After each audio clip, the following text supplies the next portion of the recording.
नमस्कार. ज्योतिषशास्त्राचे अभ्यासक आणि शास्त्रप्रेमींचं मी डॉक्टर ज्योती जोशी मनापासून स्वागत करते. आपण 2021 या नववर्षाचं राशी भविष्य समजून घेत आहोत. मागच्या भागात आपण सिंह राशीचं वार्षिक भविष्य समजून घेतलं. आज आपण कन्या राशीचं वार्षिक भविष्य समजून घेणार आहोत. सुख मिळेल तेव्हा ये तू, सुख मिळेल तेव्हा ये तू, दुःखाला काळ वेळ नाही. आत्ताचा क्षण तुझा आहे, आत्ताचा क्षण तुझा आहे, उद्याचा भरोसा नाही. घे भरारी, घे भरारी, तूही आता कुढत बसण्यात अर्थ नाही. वेड्या तुझ्या जीवाला, वेड्या तुझ्या जीवाला, त्या विना विश्रांती नाही. 2021 या नववर्षात पदार्पण करीत असताना कन्या राशीचे जातक काहीशा या वेगळ्या भूमिकेत आहेत. त्यांना भरारी घ्यायची आहे आणि त्यांनी ती घ्यावी. कारण खूप वेळ वाट पाहण्यात, खूप वेळ अडकून राहण्यात अर्थ नाही. तुमच्यासाठी आता ही भरारी घेण्याची वेळ आहे. तुम्ही ती घ्या आणि यशस्वी व्हा. 2020 हे संपूर्ण वर्ष आपण एक प्रकारे स्तब्ध झालो, थांबलो, स्थिर झालो. प्रगतीच्या दिशा थांबल्या, चालण्याचा वेग मंदावला, नव्हे तर सरळ थांबला. तरी देखील या संघर्षात आपण अस्वस्थरित्या जगत राहिलो. आता आपण 2021 या नववर्षात पदार्पण करीत आहोत. म्हणून कन्या राशीच्या जातकांनी आपल्या मनावरील ही मरगळ आता झटकून टाकली पाहिजे. पुढचा रस्ता शोधावा, त्यावर वाटचाल करावी. कारण येणारं नववर्ष हे तुमचं आहे. कन्या राशीला या नववर्षात जी ग्रहांची बैठक मिळत आहे ती पूर्णतः बदललेली आहे. एक नवीन बैठक घेऊन तुम्ही 2021 या नववर्षात पदार्पण करणार आहात. सगळ्यात महत्त्वाची बाब म्हणजे ग्रहस्थिती असते, जी यावर्षी सर्व ग्रहांनी मिळून ठरवलं आहे की होय, आपण कन्या राशीला मदत करूया. तुम्ही फक्त तुमच्या स्वभावात थोडा ठामपणा आणा, निश्चय आणा. द्विस्वभाव जो तुमचा मूळ स्वाभाविक गुणधर्म आहे त्याला बाजूला सरकावून ठामपणे ठरवून घ्या. होय, मला प्रगती करायची आहे. त्यानुसार मग पुढे वाटचाल सुरू करा. हे नववर्ष विविध गोष्टींच्या दृष्टिकोनातून कन्या जातकांसाठी कसं राहील हे आपण बघणार आहोत. मात्र त्याआधी कन्या राशीविषयी आपण थोडक्यात समजून घेऊया. ज्योतिषशास्त्रातील नवनवीन माहितीसाठी चॅनलला सबस्क्राईब करा व क्लिक करा आणि ॲस्ट्रॉलॉजर डॉक्टर ज्योती जोशी ॲप डाउनलोड करा. आपल्या मधाळ रसाळ वाणीने अत्यंत गोड बोलून आपलं काम करून घेणाऱ्या लोकांची रास म्हणजे कन्या रास होय. कन्या राशीच्या जातकांच्या बोलण्यावरून तुम्ही कोणताच निष्कर्ष काढू शकत नाही. कारण ते द्विस्वभावी असतात. बुद्धीचा कारक असलेला बुध ग्रह कन्या राशीचा स्वामी आहे. त्यामुळे कन्या राशीचे जातक हे तल्लख बुद्धिमत्ता असणारे असतात. विद्या अर्जित करण्याचा स्वभाव असल्यामुळे आपल्या बुद्धिमत्तेच्या जोरावर ते अनेक कलांमध्ये निपुण होतात. या लोकांना सामाजिक कार्याची विशेष आवड असते. त्यामुळे हे लोक समाजकारण किंवा राजकारण यामध्ये विशेष प्रगती करतात. तसंच वैद्यकीय क्षेत्रातही हे आपलं नशीब आजमावू शकतात. प्रत्येक कार्यात घाई करणं हा कन्या राशीच्या लोकांचा स्वभाव असतो. कुठलंही कार्य सुरू करताना ते पूर्ण विचारानिशी करत नाही. तसंच ते कमालीचे भावनिक असल्याने भावनांमध्ये वाहून जाणं त्यांना थांबवता येत नाही. त्यामुळे त्यांना एखाद्या परिस्थितीत सतत संघर्ष करावा लागला आणि त्यात यश मिळाले नाही तर ते हतबल होतात. विचारपूर्वक निर्णय न घेतल्याने कित्येकदा हे लोक आपलं नुकसान करून घेतात. आपल्या जन्मस्थानापासून लांब राहून जर यांनी कार्य केलं तर ते उत्तम प्रगती साधू शकतात. अशा या कन्या राशीसाठी 2021 हे नवीन वर्ष विविध विषयांच्या दृष्टीने कसं राहील हे आपण समजून घेऊया. यूट्यूबची कार्यप्रणाली ही मुख्यतः चॅनलला लाईक सबस्क्राईब यावर चालते, म्हणून please like share and subscribe the channel आणि हो, बेल आयकॉन दाबायला विसरू नका. व्यक्तिमत्वाच्या दृष्टिकोनातून विचार केला असता कन्या जातकांसाठी या नववर्षाची सुरुवात अतिशय उत्तम राहील. तुमचा राशीस्वामी नववर्षाच्या सुरुवातीला म्हणजे 1 जानेवारीला धनु या अग्नितत्वाच्या राशीत बसून दशम स्थानावर दृष्टी टाकत आहे. पत्रिकेतील दशम स्थान हे कर्मस्थान असतं. त्याचा परिणाम म्हणजे कार्य कोणत्या पद्धतीने करावं याची ती आखणी सुरू आहे. त्या आखणीत तुम्हाला यश प्राप्त होईल. त्याचवेळी धनु राशीचा स्वामी गुरु नीचीचा होऊन तुमच्या पंचमात पंचमेशासह युती करत आहे. ज्योतिषशास्त्रानुसार पत्रिकेतील चतुर्थ म्हणजे केंद्रस्थान आणि पंचम म्हणजे त्रिकोण स्थान होय. चतुर्थ आणि पंचम यांची ही जी युती असते तिला ज्योतिषशास्त्रामध्ये लक्ष्मी नारायण योग असं म्हटलं जातं. हा एक महत्त्वपूर्ण व शुभ योग आहे. केंद्र आणि त्रिकोण या दोघांची युती झाल्यामुळे ही युती देखील तुमच्या त्रिकोण म्हणजे पंचम स्थानात होत आहे. पत्रिकेतील पंचम स्थानावरून शिक्षण, संतती, प्रणय, इष्टदेवांचं सहकार्य या सर्व बाबी बघितल्या जातात. म्हणजे यावर्षी तुम्ही यशाचा पल्ला गाठणार आहात. राशीस्वामीचं गोचर देखील उत्तम आहे. याशिवाय भाग्येश देखील तुम्हाला वेळोवेळी मदत करणार आहे. महत्त्वाचं म्हणजे एप्रिल महिन्यात तुमचा राशीस्वामी म्हणेल की नको आता हा संघर्ष, म्हणजे त्याला कंटाळा आलेला असेल संघर्षाचा, तेव्हा भाग्येश त्याला साथ देईल. भाग्येश तुमच्या राशीला म्हणजे तुम्हाला या सर्व संघर्षातून बाहेर निघून पुढे जाण्याचा मार्ग दाखवणार आहे. एकंदरीत या नववर्षात तुमचं व्यक्तिमत्व प्रचंड समृद्ध होईल. भाग्येश आणि पंचमेश हे दोन्ही ग्रह तुम्हाला शुभ आहेत. चतुर्थेश नीचीचा असला तरी सप्तमेश नीचीचा असला तरी तो पंचमात आहे. कौटुंबिक दृष्टिकोनातून विचार केला असता नववर्ष कन्या राशीच्या जातकांसाठी बऱ्यापैकी उत्तम आहे. घर म्हटलं की कुठेतरी भांड्याला भांडं लागतं. कधीतरी वादविवाद होतात, तर कधी योग्य ते सुसंवाद साधले जातात. हा मनुष्य स्वभावाचा एक नैसर्गिक भाग झाला. पण वर्षातील विशेष घटनांचा जेव्हा आपण विचार करतो तेव्हा जानेवारी फेब्रुवारी या महिन्यामध्ये घरात थोडेसे विसंवाद होऊ शकतात. मात्र मार्च महिन्यानंतर तुमच्या घरात एक चांगला सुसंवाद निर्माण होईल. कौटुंबिक शांतता राहील. कुटुंबात एकोपा राहील.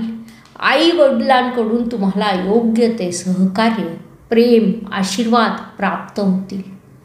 मात्र जोडीदार चुका करणार आहे आणि तुम्ही त्यांना सांभाळून घेणार आहात. हे संपूर्ण वर्षभरात होणार नाही. हा विषय सुरुवातीला 3-4 महिने आणि वर्षाच्या शेवटी 2 महिने होईल. त्या गोष्टीचा देखील आनंद घ्या. सहजीवनात या पद्धतीने देखील जोडीदाराला सांभाळून घ्यायचं असतं. ही बाब लक्षात घ्या. ते तुमच्या कौटुंबिक जीवनासाठी फायद्याचं ठरेल. याशिवाय कन्या राशीचे जे जातक प्रेम संबंधात असतील त्यांच्या प्रेमविवाहाला घरातून मान्यता प्राप्त होईल. प्रेमविवाह यशस्वी होतील. त्यामुळे जे जातक त्या विचारांमध्ये असतील, त्यासाठी प्रयत्न करत असतील, त्यांनी त्या दृष्टीने आपले प्रयत्न वाढवावेत. आपल्या घरी त्याची कल्पना द्यावी. घरातून या गोष्टींसाठी सहज परवानगी प्राप्त होईल. कर्तृत्व पराक्रमाच्या दृष्टिकोनातून विचार केला असता कन्या राशीच्या जातकांना वर्षाच्या सुरुवातीला प्रत्येक कामात थोडी जास्त घाईगर्दीचा सामना करावा लागेल. अर्थात ती घाईगर्दी तुम्हीच करणार आहात. एखादी बाब तुम्हाला पटकन लवकरात लवकर पूर्ण करावीशी वाटते. त्यामुळे तुम्ही ती गोष्ट करण्याच्या आधी योग्य तो विचार करणार नाही. घाईगर्दीत निर्णय घ्याल आणि कामाला देखील लागाल. परिणामी त्यात नुकसान होण्याची शक्यता नाकारता येत नाही. त्यामुळे किमान जानेवारी-फेब्रुवारी महिन्यात तरी कुठलाच निर्णय घाईगर्दीत घेऊ नका, असा तुम्हाला सल्ला देण्यात येत आहे. मार्च महिन्यापासून तुमच्या निर्णयाला योग्य ती दिशा मिळणार आहे. कामात यश प्राप्त होईल. कर्तृत्वाला वेग येईल. त्यामुळे जानेवारी आणि फेब्रुवारी हे 2 महिने थोडे शांततेने जाऊ द्या. योग्य ती काळजी घ्या. कोणताही निर्णय विचारपूर्वक घ्या. पुढील काळात अनेक गोष्टीत तुम्हाला भरभरून यश प्राप्त होईल. किंबहुना 2021 या नववर्षात राशीचक्रातील 12 राशींपैकी सर्वात भाग्यवान ज्या राशी आहेत त्यात कन्या राशीचा समावेश आहे. म्हणून या लाभदायी शुभदायी काळाचा जास्तीत जास्त सदुपयोग करून घ्या. मात्र त्यासाठी घाई अजिबात करू नका. वास्तू, वाहन, सुखशांती, मातृसुख यांच्या दृष्टिकोनातून हे नववर्ष कन्या जातकांसाठी सुखशांतीचं राहील. अनेक प्रकारची सुखं तुम्हाला या नववर्षात प्राप्त होतील. पत्रिकेतील 4th स्थान हे सुखस्थान म्हणून ओळखलं जातं. आयुष्यात प्राप्त होणारं प्रत्येक सुख आपण तिथून बघत असतो. त्याला अनुसरून अनेक गोष्टींची सुखं तुम्हाला या नववर्षात प्राप्त होतील. ज्या जातकांनी आधी वाहन घेतलेलं असेल त्याचं सौख्य त्यांना प्राप्त होईल. वास्तू जी तुमची आधीच आहे तिच्यापासून तुम्हाला समाधानाची प्राप्ती होईल. मात्र हा काळ नवीन वास्तू किंवा वाहन खरेदीसाठी योग्य नाही. म्हणून त्या विचारात वेळ दवडू नका. कारण हा काळ मुख्यतः कर्तृत्व गाजवण्याचा आहे. 2 पैसे पदरात पाडून घेण्याचा आहे. लाभ कमवण्याचा आहे. त्यामुळे त्या पद्धतीने विचार करा. ते तुमच्यासाठी योग्य राहील. शिक्षण, संतती, इष्टदेवाचं सहकार्य या दृष्टिकोनातून विचार केला असता नववर्ष कन्या जातकांसाठी लाभाचं राहील. विशेषतः टेक्निकल, मेडिकल, मॅनेजमेंट या क्षेत्रात जे जातक शिक्षण घेत असतील त्यांच्यासाठी हे नववर्ष प्रचंड लाभाचं राहील. किंबहुना कन्या राशीचे जे जातक अकाउंट, CA या क्षेत्रात असतील त्यांच्यासाठी देखील नववर्ष उत्तम आहे. स्पर्धा परीक्षांमध्ये घवघवीत यश तुम्हाला प्राप्त होईल. त्यामुळे जे जातक मागील काही काळापासून स्पर्धा परीक्षेचा अभ्यास करीत असतील त्यांच्यासाठी हा काळ परिश्रमाचं फळ मिळण्याचं राहील. तुमच्या अभ्यासाला गती प्राप्त होईल. केलेला अभ्यास दीर्घकाळ स्मरणात राहील.